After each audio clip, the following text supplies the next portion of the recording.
A paz de Jesus, o amor de Maria, em nome do Pai, do Filho e do Espírito Santo. Amém. Oração ao Espírito Santo.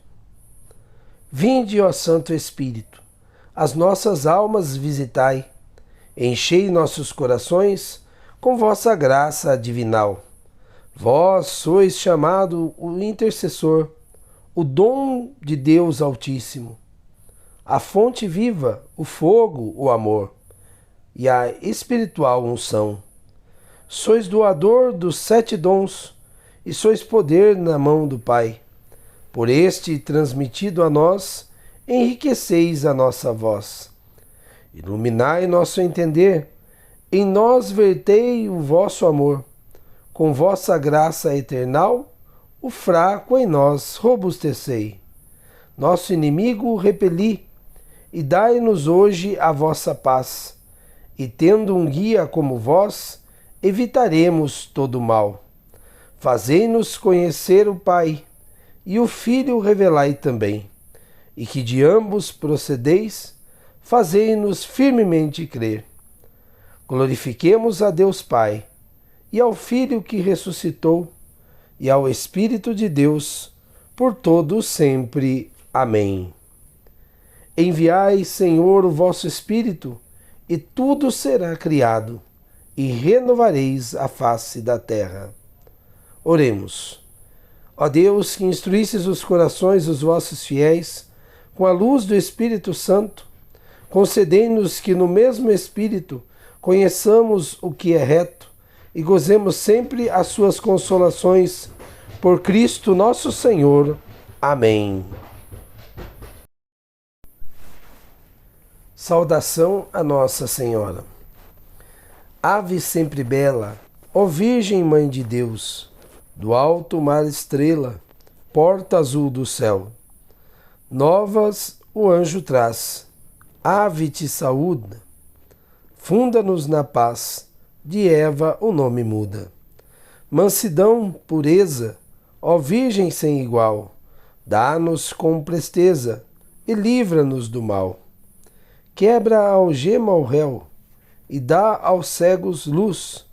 Dá-nos, Mãe do céu, o que ao céu conduz. Mostra seres mãe, faze a nós descer. Quem por nós nascido quis de ti nascer. Dá-nos vida pura, um caminho certo, para quem procura ver Jesus de perto. Seja ao Pai louvor, a Cristo também, ao Consolador, igualmente. Amém. Terceiro dia. A tríplice concupiscência. Para fugir ao espírito do mundo, é preciso conhecê-lo. O Divino Espírito Santo nos diz que o espírito do mundo é uma repugnante concupiscência da carne, que leva a sorte dos gozos sensuais, uma avarenta concupiscência dos olhos, que adora os mesquinhos bens da terra, uma orgulhosa soberba da vida, que idolatra honras imerecidas. O espírito da escravidão marial será a nossa resposta à tríplice concupiscência do mundo. No mar cheio de procelas de nossa vida terrena, levanto meus olhares e os fixo na estrela da manhã, meigo norte, suspirado ideal. Estrela de luz e amor, Maria, levai-me pelo vosso roteiro sem escolhas e libertai-me de tantos perigos que ameaçam o meu peregrinar. No primeiro ponto, nós meditamos: o espírito do mundo é concupiscência da carne. Deus nos fizera dotados de equilíbrio perfeito. O pecado original destruiu essa harmonia. Agora o corpo quer dominar o espírito. E o demônio, príncipe do mundo, trabalha com intensidade feroz para aumentar ainda mais o ardor com que nossa carne reclama as suas satisfações egoístas, contra o império da razão e da fé, procurando ainda causar a desgraça dos irmãos pela sedução e cumplicidade no pecado. Sinto em meus membros, confessava São Paulo, uma lei contrária que se revolta contra a lei do Espírito. É difícil libertarmos-nos da concupiscência, das impurezas, das concessões perigosas à sensualidade, de todas as ocasiões que no mundo nos assaltam os olhos, os ouvidos, todos os nossos sentidos. Mas eu quero revestir-me da livre de escravo de Maria. O nome dela é Virgindade Santa e Imaculada. Hei de ser digno de sua virginal castidade, filho de sua Imaculada Conceição, para ser seu escravo de amor. Vou consagrar-lhe também o meu corpo, com todos os seus sentidos. Vencerei assim a concupiscência da carne. O segundo ponto, o espírito do mundo é também concupiscência dos olhos. O espírito de Jesus é de inteiro desapego dos bens da terra. O mundo adora as riquezas, cobiça-as e não se detém ante nenhuma desordem para consegui-las. Calca aos pés os direitos sagrados dos homens, irmãos, oprimindo-os, roubando-os, enganando-os para satisfazer as ambições de posse e de lucro. E por isso não se importa com as riquezas sobrenaturais, as únicas verdadeiras. Mas o que se faz escravo das terrenas riquezas, forçosamente abandona Jesus Cristo, porque ninguém pode servir a Deus e ao dinheiro. Tenho pago tributo a esta concupiscência? Procurando os mesquinhos bens da terra, pisando sobre meu próximo, aceitando vender minha consciência para obtê-los? Se já renunciei a eles, acaso não me vejo enredado em pequeninos apegos demasiados a interesses e coisas de minha propriedade? Não sinto verdadeira dor quando me vejo privado deles? Na consagração que farei a Nossa Senhora, entregar-lhe-ei todos os meus bens, interiores e exteriores. Depositarei tudo em suas mãos, até mesmo meus bens verdadeiros, de ordem espiritual, virtudes e méritos. Como o alcançarei se tenho o coração colado à terra? Cortarei as amarras, a fim de poder, com a alma livre e desimpedida, depositar tudo o que tenho aos pés de minha Rainha Amantíssima, minha riqueza e meu tesouro. No terceiro ponto, o espírito do mundo é soberba da vida. Jesus Cristo é a personificação da humanidade. Ele se aniquilou tomando a forma de escravo. Convida-nos a imitá-lo. Aprendei de mim, que sou manso e humilde de coração. O espírito do mundo é diametralmente oposto e ensina a soberba e o orgulho. Desde o paraíso, o demônio insuflou aos nossos primeiros pais esse vício hediondo. A soberba fora o pecado de Satã, e ele conseguiu que fosse também o pecado original da humanidade. Pecado original, vício capital. O primeiro, o maior obstáculo ao amor de Deus em nosso coração. Porque nós nos amamos, não queremos amar a Deus. Todo o combate de nossa vida cristã será essa luta contra nosso egoísta e orgulhoso amor próprio. Somente progredimos na medida em que nos renunciamos, para que cresça em nós o amor de Deus. Renúncia tão difícil. Temos medo de nos despersonalizar, de abdicar nossos direitos, aceitar os direitos dos outros, os direitos de Deus. Mas renúncia tão necessária para nos colocar na ordem essencial das coisas, para desterrar em nossa alma a diabólica soberba.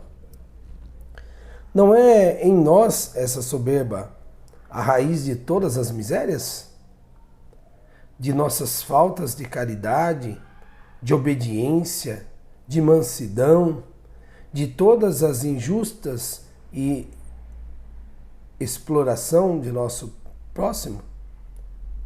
De todas as injustiças e exploração de nosso próximo? E ainda assim, não costumamos desculpar nossos vícios e defeitos, enganando-nos a nós mesmos? Nossa consagração a Maria vai fazer-nos escravos de amor, humildes e pequeninos. Renunciaremos à nossa vontade, colocando mesmo nas mãos de Nossa Senhora nossa honra e nossa fama, a fim de que somente ela nos defenda, como quiser, para a glória de Deus. E compreenderemos que a glória de Deus se faz algumas vezes com a humilhação nossa.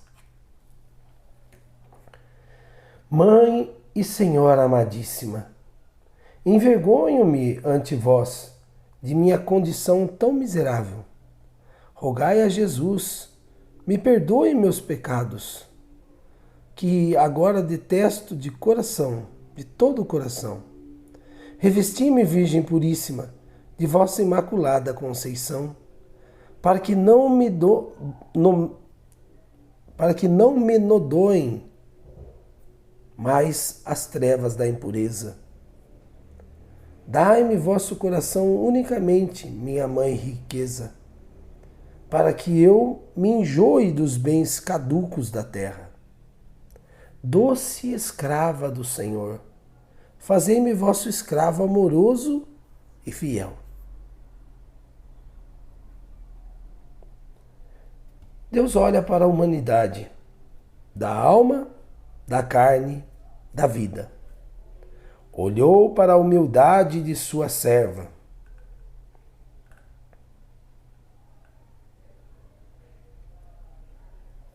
Renunciar-se para ganhar o céu. Então disse Jesus aos seus discípulos: se alguém quiser vir após mim, negue-se a si mesmo e tome a sua cruz e siga-me. Porque o que quiser salvar a sua alma, perdê-la-á. E o que perder sua alma por amor de mim, achá-la-á. Porquanto, de que aproveitará o homem ganhar todo o mundo, se vier a perder a sua alma? Ou que troca fará o homem para recobrar a sua alma? O Filho do Homem há de vir na glória de seu Pai, com os seus anjos, e então dará a cada um a paga, segundo as suas obras. Meditação da imitação de Cristo. Confiança em Deus nas tentações. Quem somente evita as ocasiões exteriores e não arranca o mal pela raiz, pouco aproveitará. Antes lhe tornarão mais depressa as tentações e se achará pior que dantes. Ajudando Deus, melhor as vencerá pouco a pouco, com paciência e bom ânimo, do que com o teu próprio esforço e fadiga. Toma muitas vezes conselho na tentação, e não sejas desabrido e áspero com o que está tentado. Antes, procura consolá-lo como quiseras ser consolado.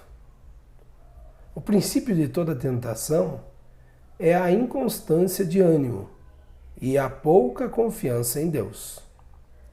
Assim como as ondas lançam de uma parte para outra a nau, a que falta o leme, assim as tentações combatem de diversos modos o homem descuidado e inconstante no seu propósito. O fogo prova o ferro e a tentação o justo. Muitas vezes não sabemos o que podemos, mas a tentação mostra-nos que somos. Devemos, pois, vigiar, principalmente no princípio da tentação, porque mais facilmente se vence o inimigo quando não deixamos passar da porta da alma e lhe saímos ao encontro logo que bate. Donde veio a dizer um poeta: existe no princípio, tarde chega o remédio, se já por longo tempo o mal raízes lançou. Porque primeiramente se oferece um simples pensamento, depois a importuna imaginação, logo o deleite. Daí a nada o movimento torpe e finalmente o consentimento. E assim, pouco a pouco, entra o maligno inimigo e se apodera de tudo, porque se lhe não resistiu no princípio. E quanto mais preguiçoso for o homem em resistir-lhe, tanto se fará cada dia mais fraco, e o inimigo contra ele mais poderoso. Alguns padecem graves tentações no princípio de sua conversão, outros no fim, muitos quase por toda a vida. Alguns são tentados brandamente, segundo a sabedoria e equidade da divina providência, que pondera o estado e os méritos dos homens, e tudo ordena para a salvação de seus escolhidos. Por isso não devemos desconfiar quando formos tentados, mas antes rogar a Deus com maior fervor que seja servido de nos ajudar em toda a tribulação. Porque, segundo o dito de São Paulo, nos dará o auxílio junto com a tentação para que lhe possamos resistir. Humilhemos, pois, nossas almas debaixo da mão de Deus, em toda tribulação e tentação, porque Ele há de salvar e engrandecer os humildes de espírito. Meditação da leitura do amor de la Sagace Eternale, de Montfort. O espírito de mortificação necessário para obter a sabedoria. A sabedoria, diz o Espírito Santo, não se encontra junto aos que vivem comodamente e dão a seus sentidos e paixões quanto eles desejam. Porquanto os que andam segundo a carne não podem agradar a Deus. E a sabedoria da carne é inimiga de Deus. Meu espírito não permanecerá no homem, porque o homem é carnal. Todos os que são de Jesus Cristo, a sabedoria encarnada, crucificaram sua carne com seus vícios e concupiscências. Trazem sempre a mortificação de Jesus em seus corpos. Fazem violência a si mesmos. Levam sua cruz todos os dias. E, enfim, morreram para serem sepultados em Jesus Cristo. Estas palavras do Espírito Santo mostram mais claramente do que a luz do dia que, para possuir a sabedoria encarnada, Jesus Cristo, é preciso praticar a mortificação, a renúncia ao mundo e a si mesmo. Não imagineis que esta sabedoria, mais pura que os raios do sol, entre numa alma e num corpo manchado pelos prazeres dos sentidos. Não penseis que ela confiará seu repouso, sua paz inefável, aos que amam as companhias mundanas e as vaidades. Eu darei o escondido maná aos que venceram o mundo e a si mesmos. Esta amável soberana, embora por sua luz infinita conheça e distinga todas as coisas imediatamente, procura todavia quem é digno dela.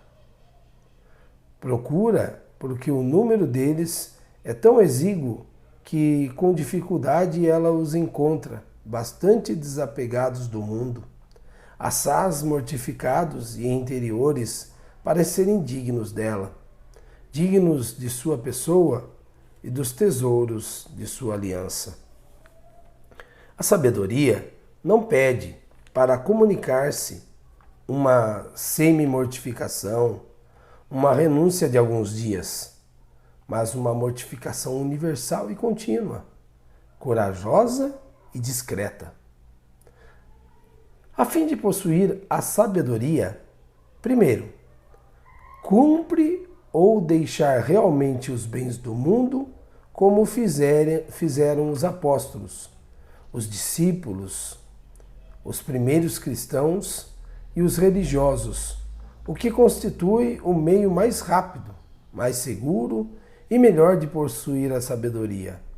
Ou, pelo menos, é mister desapegar o coração dos bens e possuí-los como se não foram possuídos, sem solicitude para consegui-los, sem inquietações para conservá-los, sem queixas ou impaciências ao perdê-los, o que é bem difícil para se executar. Segundo, cumpre não se conformar com a atitude dos mundanos, seja no vestuário, seja nos móveis, seja nas casas, seja nas refeições ou outras atividades na vida. Esta prática é mais necessária do que imaginamos. Terceiro, cumpre não acreditar nem obedecer às máximas do mundo. Não pensar, falar e agir como o fazem os mundanos, porque eles têm doutrina tão adversa à sabedoria encarnada, como as trevas à luz e a morte à vida. Ponderai-lhes os sentimentos e expressões. Pensam e falam mal de todas as grandes verdades? Sim, não mentem abertamente, mas disfarçam as mentiras sob as aparências da verdade. Creem em não mentir e todavia mentem. Não ensinam abertamente o pecado, mas o chamam virtude, honra, decência ou coisa indiferente e sem importância. É nesta habilidade aprendida do demônio para dissimular a deformidade do pecado e da mentira que consiste a malícia de que fala São João. Todo o mundo está penetrado de malícia. Agora, mais do que nunca. Quarto, cumpre o mais possível fugir da companhia dos homens, não só dos mundanos, perniciosos ou perigosos, mas até das pessoas devotas, quando sua conversação é inútil e faz perder tempo. Quem deseja tornar-se sábio e perfeito, ponha por obras as 3 áureas palavras que disse a São Arsênio, a eterna sabedoria. Fugi, escondei-vos, calai-vos. Fugi, quanto possível, a companhia dos homens, como faziam os grandes santos. Esteja a vossa vida escondida com Jesus Cristo em Deus. Guardai, enfim, o silêncio com os homens, para vos entreterdes com a sabedoria. Um homem silencioso é um homem sábio. O Senhor esteja convosco, Ele está no meio de nós. Por intercessão da Imaculada Virgem Maria, do apóstolo Paulo, do glorioso São José, de São Pio de Pietrelcina, desça sobre vós a bênção, a proteção do Deus Todo-Poderoso, Pai, Filho e Espírito Santo. Amém. Salve Maria Imaculada, salve o glorioso São José.